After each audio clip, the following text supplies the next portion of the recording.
नर्मदे हर। और दोस्तों आज तारीख है 4 फरवरी और मेरी नर्मदा परिक्रमा का है 97वां दिन। और अभी मैं हूँ होशंगाबाद नर्मदापुरम के सेठानी घाट के नागेश्वर मंदिर में। और समय हो रहा है लगभग 7 बज चुके हैं। और अब यहाँ से थोड़ी ही देर में मैं निकलूँगा आगे की ओर। आज की परिक्रमा शुरू करेंगे।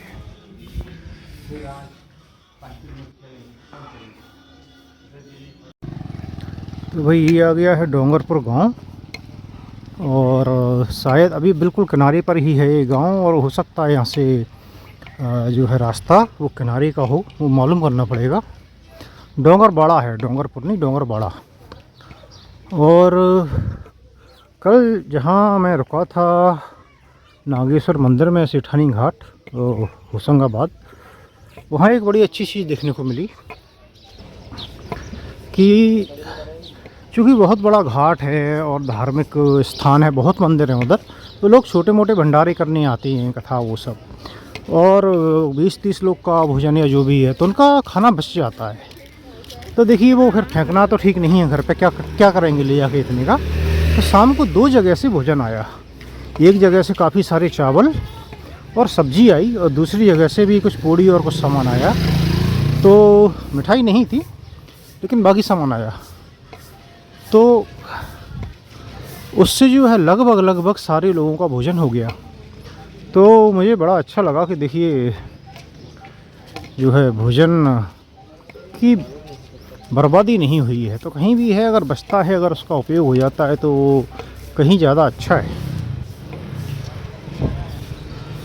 और जो जगदीश मंदिर था वहाँ पे भी कुछ मूर्ति रुकी थी, वो भी भोजन करने वहीं आए थे नागेश्वर मंदिर, लेकिन वो गाड़ी वाले थे, गाड़ी से परिक्रमा करने वाले। तो रुकने वाले मुझे मिले हैं, पैदल वाला नहीं मिला कोई। तो भाई सच क्या है वो नहीं पता मुझे, हमें जो बताया गया था केवल मैं वही बता सकता हूँ जो मैंने कल की वीडियो में बताया था।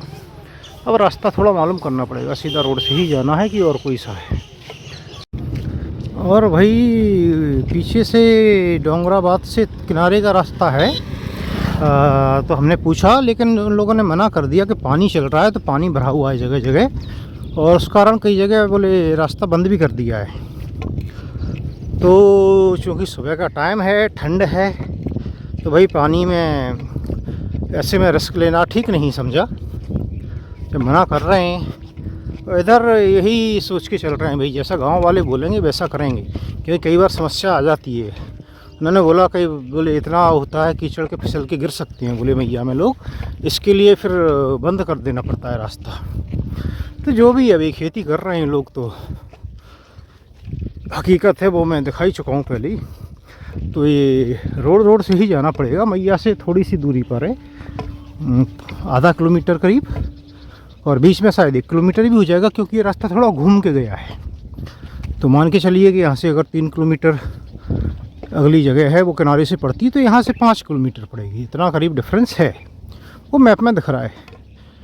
लेकिन इस वक्त सुबह के वक्त जो है फिसल के गिरने से अच्छा है कि थोड़ा ज़्यादा चल लिया जाए।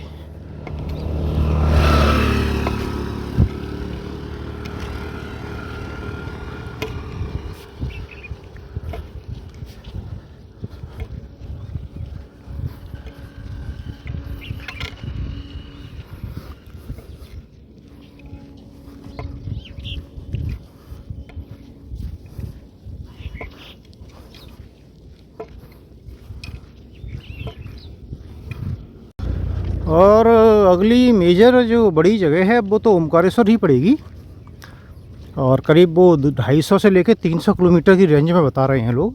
कोई 270 बोलता है, कोई कुछ बोलता है। और फिर क्या है, थोड़ा सा किनारे और ये से अभी का रास्ता बताया मैंने, ऐसे झिकझक के कारण भी दूरी बढ़ जाती है। तो कितनी लिखी है उससे फ़र्क नहीं पड़ता, मान लीजिए 300 के आसपास होगा। और तो अभी चूँकि समय तो हो ही गया है, तो मैं भी शायद कोई जल्दी में नहीं हूँ, तो 30 के आसपास चलूँगा। तो 10 दिन लगेगा शायद, अगर उतना हुआ तो 8 दिन तो मान ही लीजिए, ऐसा लग रहा है मुझे। थोड़ा चाहूँ तो जल्दी 40-40 करके कर सकता हूँ, लेकिन ठीक है, 1 या 2 दिन के लिए इतना पुश करने की कोई ज़रूरत नहीं है। तो देखेंगे, अपने हिसाब से चलते रहेंगे, दिन भर रोके का रुक जाते हैं और धीरे धीरे चलते हैं। जब पहुंचेंगे पहुंच जाएंगे। तो अगली बड़ी जगह तो वही है, बड़ी माने मेजर जो स्पॉट होता है, मेजर एक परिक्रमा के पर्पज़ से। वैसे बड़ी जगह नहीं है ओमकारेश्वर। और बीच में एक और पड़ेगी जगह, वो है हरदा। वो शायद 90 किलोमीटर दूर है, 90 के आसपास, 100 के आसपास मान लीजिए। तो हरदा जगह है, और हरदा जगह वही है जहाँ से डैम का पानी का भराव शुरू हो जाएगा। तो और जगह जो है वो पुनर्बसाहट, शायद हरदा जो था पहले डूब में चला गया था, तो उसे दोबारा बसाया है। तो वो जगह होगी नया हरदा या जो भी नाम हो उसका। तो वहाँ से जो है वो डैम का पानी आ जाएगा। तो पूरा डैम के पानी के कारण ऐसे घूम के ओमकारेश्वर पीछे की ओर जाना पड़ेगा हमें।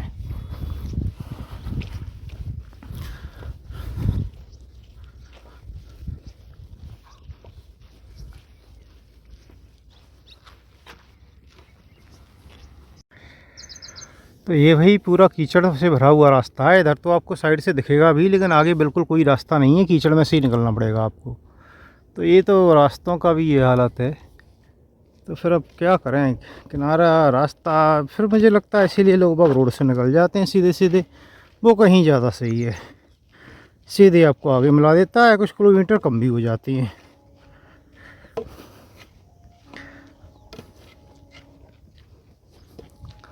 चलिए जो भी है, अब तो परिक्रमा अंतिम चरण में चल रही है। तो ठीक है, जो है सो है, चलते रहिए धीरे धीरे। ये गांव है हैसलपुर, और यहाँ पर सदाव्रत एवं चाय मिलती है भाई। तो सदाव्रत तो हमारे हिसाब का नहीं है। आप है ना वो वाले घर से लेना है तो वहाँ पर चाय भी मिल जाएगी और सदाव्रत भी यदि लेना हो। तो यहाँ चाय और सदाव्रत मिलता है। तो भाई हम चाय पी के आगे बढ़ेंगे।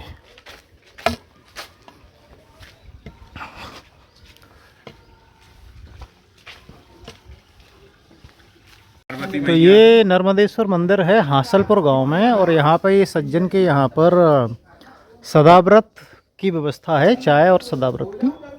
और बाबा रुकने का क्या है, कोई रुकता है तो? रुकने का टीन सेट है वहाँ पे, वहाँ पूरी कंडा लकड़ी सब है। तो टीन सेट है मंदिर में, वहाँ पे रुक सकते हैं, कंडा लकड़ी वगैरह सब है, तो आप भोजन बना सकते हैं, ऐसा बाबा बता रहे हैं। अगर आप शाम को यहाँ पर आटा दाल नमक घी रुकना चाहें या आगे नहीं जा सकती हैं तो।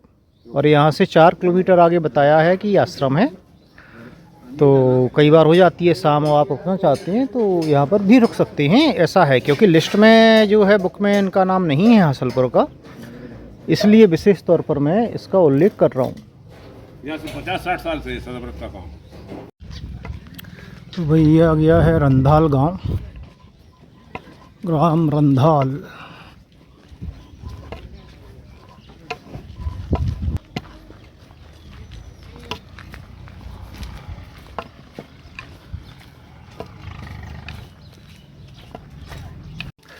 पीछे एक कच्चा रास्ता था जो करीब 2 किलोमीटर की दूरी कम करता था, लेकिन अच्छा चौड़ा रास्ता था, करीब 10 फीट से ज़्यादा का, जो पुराने रास्ते होते हैं। लेकिन वहाँ पर बाबा ने बताया कि मत जाओ आगे से, बोले पूरा खेत वालों ने जोत लिया है, रास्ता बंद हो गया है और पानी पानी भरा रहता है। तो बोले रास्ता है ही नहीं, बोले मेड़ भी नहीं छोड़ी किसी ने, तो आपको घूम के ही जाना पड़ेगा। तो फिर इधर घूम के आए हैं भाई, नहीं तो यहाँ आने की ज़रूरत नहीं थी। पूरा एक तरीके से यू टर्न हो गया है, करीब कम से कम 1.5 किलोमीटर इधर आना और फिर इतना ही उधर जाना।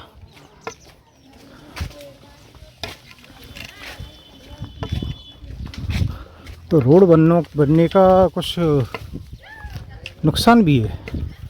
पक्के रोड बन गए हैं, पक्के रोड कितना भी घूम के इसलिए होते हैं क्योंकि गांव से गांव कनेक्ट करते हैं वो। अब एक गांव अगर उधर है, एक इधर है, एक इधर है, तो ऐसे जाके ये वो बने रहते हैं, ग्राम सड़क योजना के अंतर्गत बनते हैं। अब वही गाड़ी यूज़ करने लगे सब लोग, मोटरसाइकिल वगैरह, तो वो क्यों कच्चे रास्ते से जाएंगे, पगडंडी से जाएंगे। कच्चे रास्ते कहीं कहीं कीचड़ वगैरह का भी ये रहता है। तो बस लोगों को जिसका खेत था आसपास, उनने सब जो है कच्चे रास्ते अपने खेतों में मिला लिए।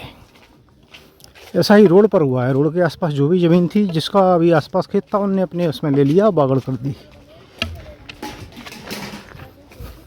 अब जो लोग टॉयलेट की तुलना पहले से करते हैं, तो भाई पहले की स्थितियाँ अलग थी, आज स्थिति अलग है। आजकल आश्रम में टॉयलेट होना भी बहुत ज़रूरी है, इसलिए नहीं तो बहुत समस्या आती है। और ये बात वो नहीं समझेंगे जिनने परिक्रमा बहुत पहले की होगी। बहुत पहले क्या, 1-2-4 साल में ही चीज़ें बहुत तेज़ी से बदल गई हैं।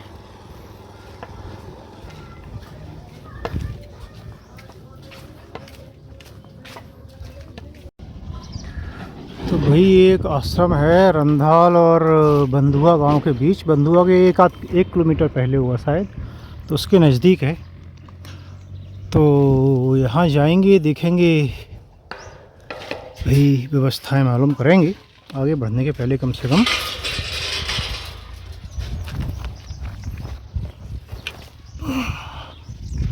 और अगर कपड़े धुलने की व्यवस्था हुई तो कपड़े धुलना जो है वो पसंद करेंगे हम यहाँ।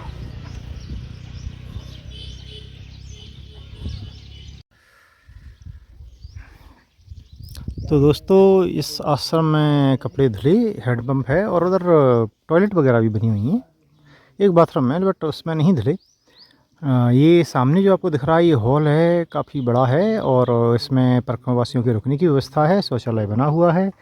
भोजन है, तो भोजन में देखिए ज़्यादा लोग हो जाते हैं तो रोटी बनाने की समस्या है थोड़ी सी, लेकिन आपको चावल मिल जाएंगे, तो भोजन मिल जाएगा, भूखे नहीं रहेंगे आप। बाकी थोड़ी सी सहायता कराइए तो फिर रोटी भी मिल जाएगी, ऐसा बाबा जी का बोलना है। बाबा जी जो थे, मेन बाबा जी वो नहीं हैं, वो पंचकोशी परिक्रमा पर गए हुए हैं। तो एक दूसरे बाबा जी, उनके चेला जो हैं, वो यहाँ पर थे। और कुछ जो है सेवक हैं, जो मुझे कहीं ना कहीं लगता है कि पैसे दे के रखा हुआ है। एक पति पत्नी हैं संभवतः, कहीं दूर के हैं, मध्य प्रदेश के। तो वो यहाँ रहते हैं काम के लिए, गाय वगैरह चारा और वो सब काम के लिए। और तो ये है कुल मिला के आश्रम ठीक है, आप यहाँ पर रुक सकते हैं। और ये देखिए नई टमरिया, 6 किलोमीटर दूर पर आश्रम का बोर्ड लगा है। तो मुझे नहीं पता ये कहाँ है, बट इसकी नई टगरिया, बट यहाँ पर रुकने का कोई कारण नहीं है। तो हम बढ़ेंगे आगे। और चूँकि अब करीब करीब 1:15 बज चुका है, 1:17 हो रहा है एक्चुअली। तो जितना भी चल पाएंगे चलेंगे। आज थोड़ा कम चलना हो पाएगा ऐसा लग रहा है। चलिए तो आगे बढ़ते हैं। तो ये है बरंडुआ गांव भाई, बरंडुआ गांव आ चुका है।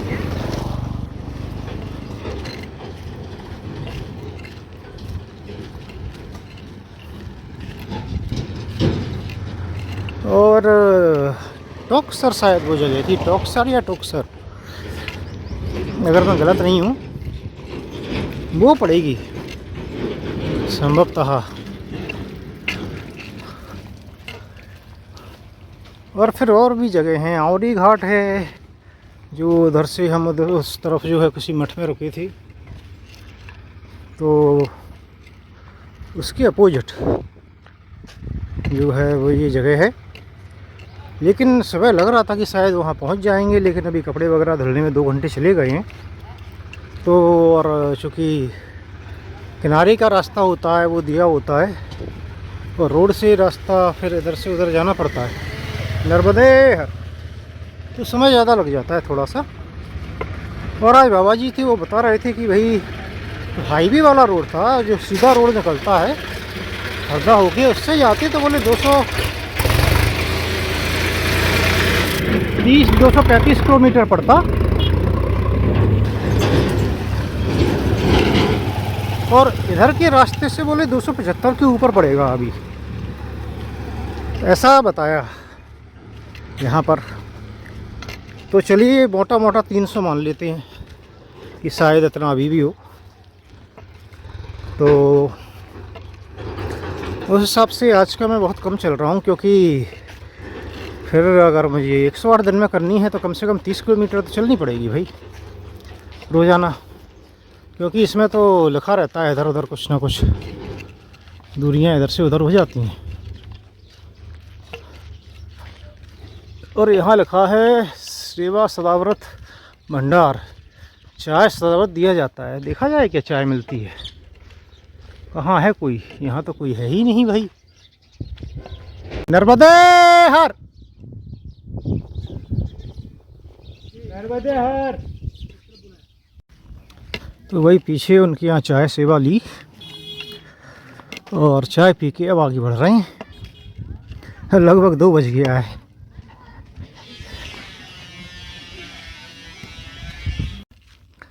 और अगर भाई आप सोच रहे हो कि मैं इतना ज़्यादा फिर किलोमीटर क्यों चल रहा हूँ, चल तो रोड पर ही रहा हूँ, आपको तो रोड ही दिखेगी।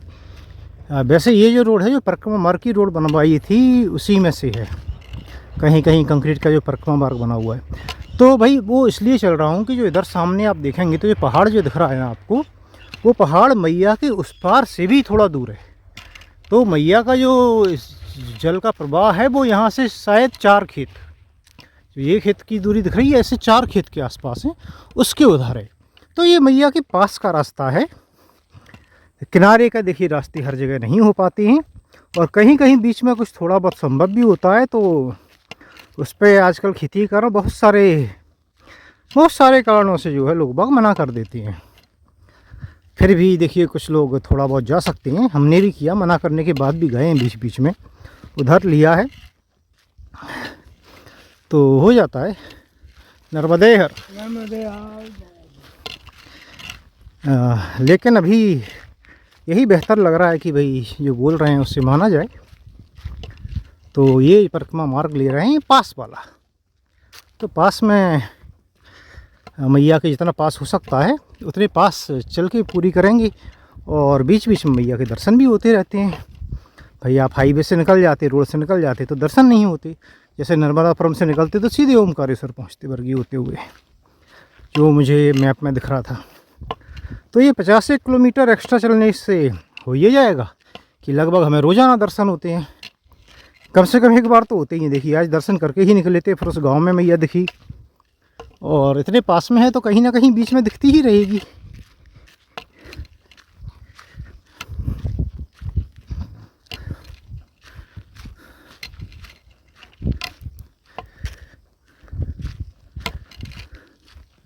गर्मी ज़रूर बहुत हो जाती है दिन में, पसीना आना बंद होता नहीं है, दाढ़ी में पसीना भर जाता है और फिर टपकता है, तो समस्या तो होती है इतनी बड़ी बड़ी दाढ़ी के साथ। तो ठीक है, लेकिन है जो है, गर्मी तो अब देखिए दिन ब दिन बढ़ेगी। सर्दी रात में कम हो या वापस आ जाए उससे फ़र्क नहीं पड़ता, उससे दिन की गर्मी कम नहीं होगी। क्योंकि ये जो दिन की गर्मी है सूर्य की और पृथ्वी की दिशा के कारण होती है। सर्दी आती है जब थोड़ी दूरी बढ़ जाती है, इतना ज़्यादा तापमान होता है सूर्य का कि थोड़ी थोड़ी दूरी भी पृथ्वी की आगे पीछे होने से फ़र्क पड़ता है। जो कैसे बोलूँ मैं, पृथ्वी जो सूर्य के चारों ओर घूमती है तो एकदम गोलाकार में तो घूमती नहीं, स्फेरिकल थोड़ा सा इस तरीके से घूमती है। तो वो जो हिस्सा थोड़ा दूर और पास में होता है उसके कारण बहुत कुछ बदल जाता है, तापमान बदल जाता है। तो ये तो उसके कारण हो रहा है। बाकी सर्दी जो है अभी लौट के आई, वो बर्फ़बारी हुई थी उसके कारण आई थी, संभवतः ठंडी हवाएं आई चल के, तो ज़्यादा नहीं टिकेगी वो। जो सर्दी लौट के आई है वो तो चली जाएगी। और ये जो धूप दिख रही है, धूप में तेज़ी जो है, गर्मी है, ये टिकने वाली है, ये धीरे धीरे बढ़ेगी।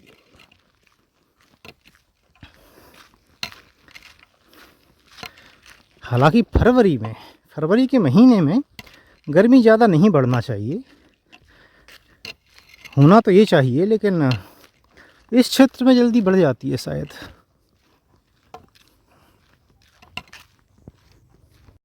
ये देखिए कीजिए मैया के दर्शन, ये 50 कदम पर ही थी और यहाँ पे कोई भंडारा चल रहा है, तो मैं सोचा मैया के दर्शन करते हुए आगे बढ़ते हैं। और हमारा रास्ता है जो देखिए, वो जो पेड़ दिख रहा है आपको सामने, वहाँ उससे आगे ऐसे जा रहा है, ये देखिए उधर। तो बस इतना ही दूरी होती है कभी कभी। तो भाई हम बढ़ रहे हैं आगे, मैया के दर्शन किए, और उधर कोई मंदिर था बजरंगबली का, तो उधर भंडारा चल रहा था। भंडारे से तो हमें कोई मतलब था नहीं, तो लेकिन मैया के भाई वैसे हैं कि पास में दिखती नहीं है। देखिए फिर से यहाँ पे भी नहीं दिख रही है। एक खेत की ही फासला है शायद, एक या दो खेत का, लेकिन दिखती कम है ऊंचाई नीचाई होने की वजह से। तो फिर बीच बीच में ऐसा मौका मिलता है तो दर्शन कर लीजिए और आगे बढ़ जाइए। और ये मधुर वाटिका आश्रम, ये कुछ अलग टाइप का आश्रम लग रहा है भाई। ये आश्रम प्रवासियों के मतलब का नहीं है संभवतः। तो हम बढ़ते हैं आगे, एक अच्छा रास्ता चलेगा। नमामि देवी नर्मदे, नमामि देवी नर्मदे, नमामि देवी नर्मदे, नमामि देवी नर्मदे, नमामि देवी नर्मदे, नमामि देवी नर्मदे, नमामि देवी नर्मदे, नमामि देवी नर्मदे, नमामि मातु नर्मदे, नमामि मातु नर्मदे, नमामि मातु नर्मदे, नमामि मातु नर्मदे, नमामि मातु नर्मदे, नमामि मातु नर्मदे, नमामि मातु नर्मदे, नमामि मातु नर्मदे, नमामि मातु नर्मदे, नमामि मातु नर्मदे, नमामि मातु नर्मदे, नमामि मातु नर्मदे, नमामि मातु नर्मदे, नमामि मातु नर्मदे, नमामि मातु नर्मदे, नमामि मातु नर्मदे, नमामि देवी नर्मदे, नमामि देवी नर्मदे, त्वदीय पाद पंकजं नमामि देवी नर्मदे, त्वदीय पाद पंकजं नमामि देवी नर्मदे, नमामि देवी नर्मदे, नमामि देवी नर्मदे। तो दोस्तों देखिए, इतनी पास में ही हैं हम मैया की, इतने पास में देखिए ये जा रहा है रास्ता। तो अच्छी बात है ये कि एकदम किनारे का ना सही किनारा ही है। देखिए ये तो ऑलमोस्ट किनारा है। ऐसा रास्ता मिलता है तो ठीक है, फिर ऐसे बीच बीच में मैया दिखती रहे तो काफ़ी अच्छा है, जितने भी दिन है। और एक सवाल था जो कि मैं कल नहीं ले पाया, भूल गया था मैं। एक सज्जन ने लिखा था कि क्या अगर कुछ तो ऐसा था कि अगर मैं 108 दिन की परिक्रमा का संकल्प लेता हूं तो उतने में ही करना ज़रूरी है, या 120 दिन की लेता हूं उतने में ही करना ज़रूरी है, ऐसा कुछ था। तो देखिए बंधु, ऐसा कुछ नहीं है, ऐसा संकल्प नहीं होता है। देखिए अब लेने को तो कुछ भी ले सकते हैं, लेकिन ऐसा होता नहीं है। नियम ऐसा कुछ नहीं है।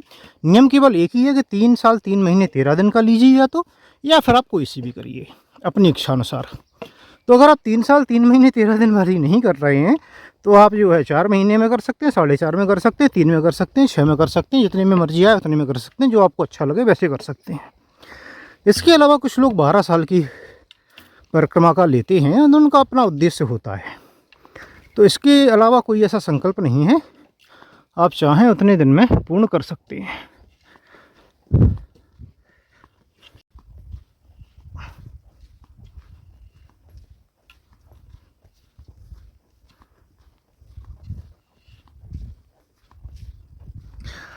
और देखिए, एक किसी ने कमेंट किया था कि जैसे जैसे परिक्रमा पूरी हो रही है वैसे वैसे बेचैनी बढ़ती जा रही है। देखिए मैं समझ सकता हूँ, और जो परिक्रमा पूर्ण होने पे जो खालीपन जो मुझे महसूस होगा, तो ठीक है मैं कुछ कंपेयर नहीं करूँगा, लेकिन मैं एक बात पूरी गारंटी से बोल सकता हूँ कि आप में से वो लोग जो मानसिक परिक्रमा कर रहे हैं मेरे थ्रू, मेरे द्वारा, मेरे वीडियो के द्वारा, और जो रेगुलर वीडियो देखते हैं, कहीं ना कहीं कुछ ना कुछ खालीपन तो आपको भी महसूस होने वाला है, आप चाहें या ना चाहें।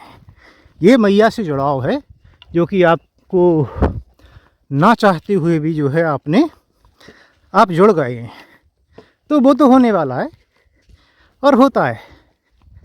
ये देखिए अब मैया का बहाव कुछ बिखरा बिखरा सा हो गया है, कुछ धाराएं बन गई हैं ऐसा लग रहा है देखने से, इधर से उधर से। ये कहीं वो जगह तो नहीं है जो सात धारा टाइप से पड़ा था, नहीं ऐसी धाराएं तो दिख तो नहीं रही हैं यहाँ से, तो क्लियरली नहीं दिख रही हैं कम से कम ना। उधर पुल वगैरह बनता दिख रहा है जो पहले बना था, और वो तो शायद काफ़ी दूर था तो याद भी नहीं है, लेकिन यहाँ कुछ धाराएं बन रही हैं ये तो मुझे दिख रहा है मैया का।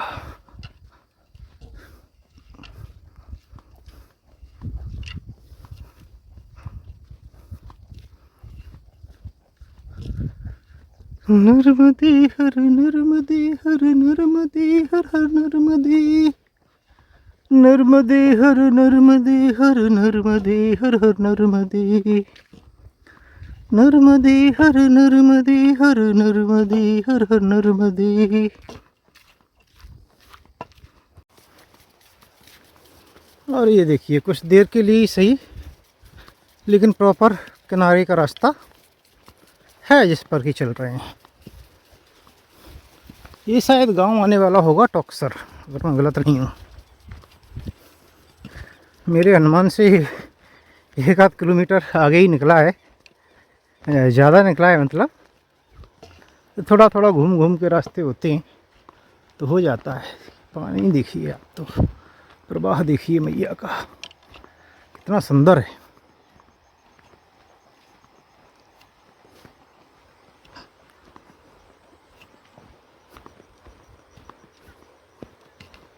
बहुत सुंदर।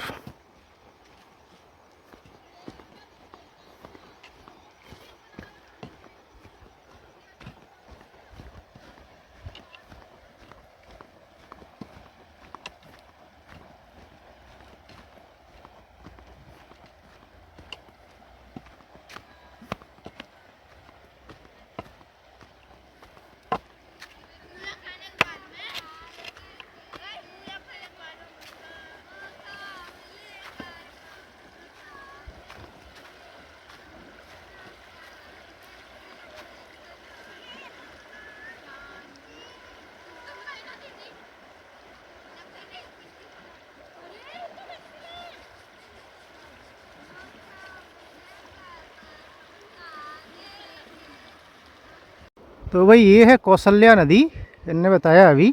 और ये देखिए मैया में मिल रही है, तो ये है कौशल्या नदी का संगम। और हम यहाँ से निकलेंगे, घुटनों घुटनों पानी है तो ऐसे ही पार करेंगे। ये हैं गौरी शंकर जी महाराज, अभी तो नहीं हैं। और इनकी जो है, इन्होंने इसमें लिखा है 1888, अगर मैं सही पढ़ पा रहा हूँ। 1888 में जो है इन्होंने जिंदा समाधि ली थी, और वो समाधि स्थल मैं आपको बताता हूँ। और ये जो है, अगर आपने धुनी वाले बाबा जी का नाम सुना है, खंडवा में उनका आश्रम है, काफ़ी मानते हैं लोग उधर, तो ये उनके गुरु हैं, गुरुजी हैं। और ये जो ये स्थान है देखिए, यहाँ पर उन्होंने जिंदा समाधि ली थी, ऐसा बताते हैं। और तो ये उन्हीं का स्थान है, लोग बाग काफ़ी मानते हैं। और ये स्थान है, ये इस जगह का नाम है टोक्सर। और आज नर्मदापुरम होशंगाबाद से कुछ लोग आए थे भंडारा करने यहाँ पर, तो वो लोग मानते हैं इस जगह को काफ़ी। और वैसे भी देखिए ये जगह मैया के किनारे है। मैया के किनारे कोई भी जगह होती है वो अपने आप में बहुत पवित्र होती है, और उसमें एक अलग ही ऊर्जा होती है। तो यहाँ पर करीब आधा घंटा हो गया है बैठे बैठे, कुछ बाल भोग वगैरह लिया है हमने, और अभी चाय पी है। अब थोड़ी देर से आगे बढ़ा जाएगा। समय हुआ है करीब 4:30 बज चुके हैं, तो अब देखेंगे भाई कहाँ तक जा पाते हैं, और फिर वहाँ विश्राम होगा।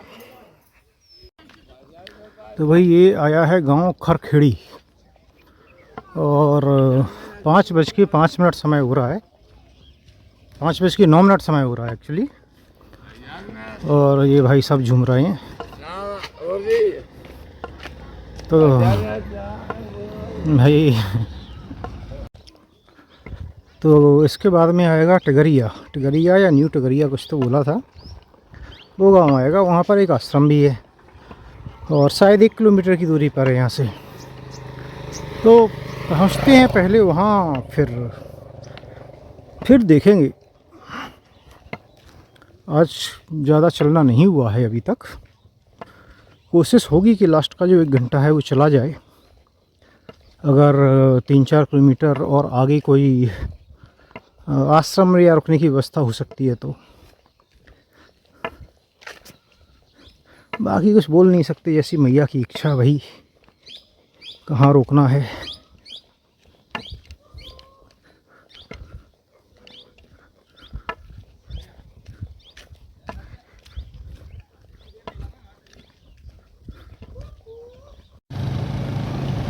और सूर्यास्त होने में थोड़ा ही समय बाकी है। देखिए सूर्य देव जो हैं वो अस्त होने वाले हैं, संध्या का समय है। और देखिए कितनी मतलब छोटी छोटी चीज़ें भी जीवन में बहुत कुछ सिखाती हैं, अगर आप देखेंगे उन्हें ध्यान से। सूर्यास्त होता है, देखिए सूर्यास्त होता है जिससे कि वो अगले दिन फिर से उग सके, सूर्योदय फिर से हो सके।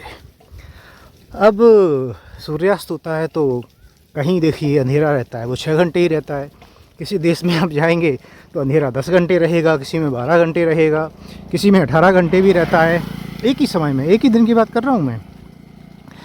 और कहीं कहीं तो भाई 6 महीने तक अंधेरा रहता है, 6 महीने तक सूर्यास्त रहता है, सूर्योदय नहीं होता, उजाला नहीं आता है। 6 महीने अंधेरे में रहना पड़ता है उन्हें। ऐसी जगह भी हैं अपनी पृथ्वी पर।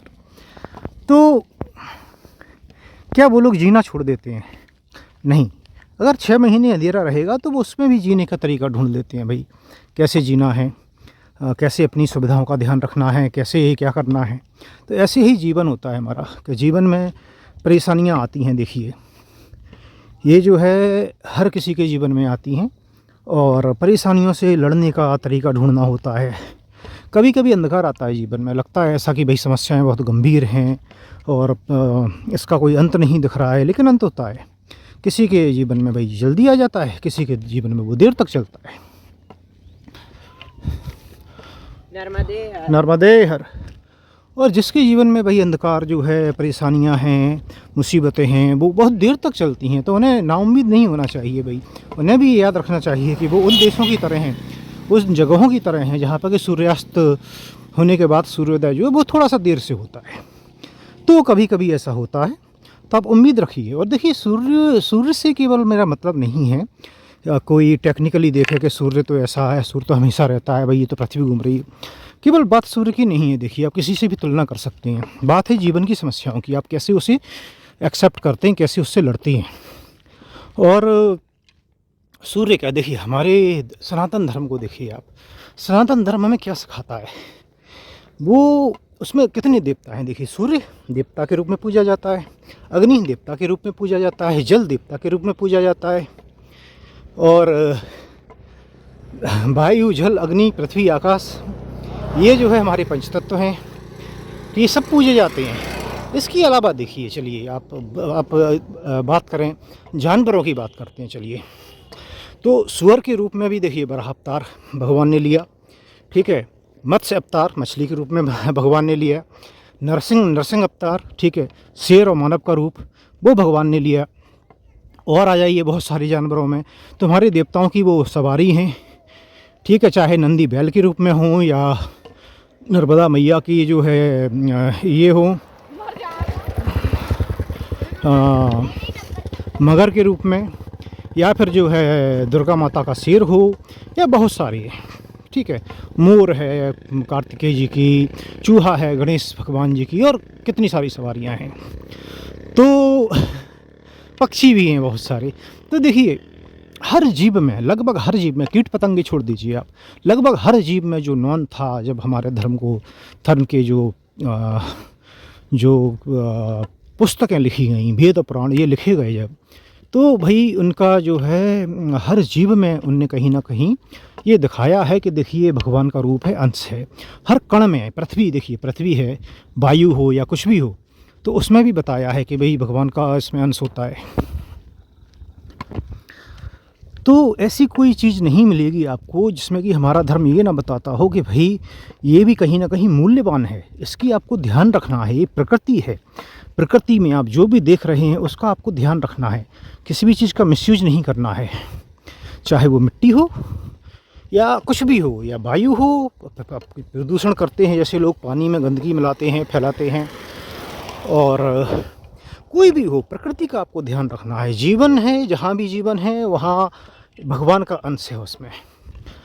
तो ये बड़ी छोटी छोटी चीज़ें हैं, वो बहुत कुछ सिखाती हैं। हमारा धर्म भी बहुत कुछ सिखाता है, रोज़ाना देखने वाली चीज़ें बहुत कुछ सिखाती हैं हमें।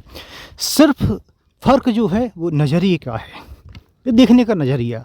मैं इसलिए बार बार बोलता हूँ, जो कुछ सब यही है, कुछ नया नहीं आने वाला है। नया हमें चाहिए तो वो नज़रिया चाहिए देखने का, चीज़ों को देखने का, बदलाव के लिए। कोई चमत्कार की ज़रूरत नहीं है हर चीज़ के लिए।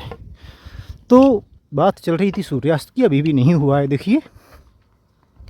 और फिर से बोलूँगा, सूर्य आज अस्त होगा जिससे कि वो कल फिर से उदय हो सके। और हम जा रहे हैं टिगरिया, इसे न्यू टिगरिया भी बोलते हैं। क्यों पता नहीं, क्या ये डूब क्षेत्र में है, पता नहीं। इधर तो डूब क्षेत्र नहीं होना चाहिए जहाँ तक है, जहाँ तक संभावना है। और वहाँ पर पता चला है कि कोई सज्जन हैं जो कि अन्य क्षेत्र चलाते हैं, तो वहाँ जाकर आपको दिखाते हैं कि कहाँ है आज के विश्राम की व्यवस्था। कम चल पाए हैं, वो अपने गुजराती बाबा को थोड़ा सा दर्द है भाई पैर में, कुछ पक गया था शायद, तो उधर था, उसकी वजह से वो थोड़ा स्लो चल रहे थे। अब साथ में चल रहे हैं तो थोड़ा सा समय लग गया, ठीक है, चलता है। देखिए परिक्रमा का अंतिम चरण चल रहा है, और जो भी है, जो भी कारण होता है, मैया ही कराती है। मैया को जहाँ रुकवाना होता है वो कैसे भी करके आपको वहीं ले जाती है, और वो समय करवा देती है रुकने का। तो फिर आप नर्मदे तो वहीं रुकते हैं, इसलिए ज़्यादा उसमें सोचने की ज़रूरत नहीं है। अपना कार्य है चलना, जो कि भाई अपन करते हैं। और समय हुआ है भाई 5:59, और ये है गांव टिगरिया। तो यहाँ पे मालूम करते हैं नर्मदे हर। तो ये है भाई टिगरिया का आश्रम, जो ये सज्जन ने बताया है। और एग्जैक्टली कहाँ रुकना है, आसन की व्यवस्था कहाँ है, वो तो हम अभी अंदर देखेंगे। ये है, इधर उन्होंने लगाया हुआ है, खुला है लेकिन है। नर्मदे हर दोस्तों, ये हैं, और ये कुछ लोग और हैं, और गांव के सहयोग से जो है ये आश्रम चला रहे हैं। तो यहाँ पर रुकने की व्यवस्था है टिगरिया में, नर्मदे हर। और साथ में जो है ये हैंडपम्प है यहाँ पे आपके नहाने के लिए, इधर है। और ये इधर टंकी रखी है, कुछ वैसा पानी चाहिए हो। टॉयलेट वगैरह नहीं है उनके यहाँ अभी, तो टॉयलेट आपको बाहर जाने पड़ेगा। वो तो परिक्रमा में बहुत समस्या, टॉयलेट की तो जगह जगह देखी है हमने, लोग जागरूक नहीं हैं अभी। ओ ठीक है, बाकी सब कुछ बढ़िया है। अन्य क्षेत्र में भोजन मिलता है, इसी साल से शुरू किया है आश्रम, तो इन प्रोग्रेस है काम। और धीरे धीरे मैया ने चाहा, जो मैया हमेशा चाहती ही है, तो सब कुछ अच्छा बन जाएगा, ऐसा मुझे पूर्ण विश्वास है। तो यही है भाई, जो भी चला रहे हैं उन लोगों का बहुत बहुत धन्यवाद। और इसके बाद अगर कुछ और ऐड करने का नहीं होता है तो मैं भोजन का फ़ोटो है वो ऐड कर दूंगा वीडियो में। और आज का वीडियो है जो 97वें दिन का, वो यहीं समाप्त करेंगे। नर्मदे हर।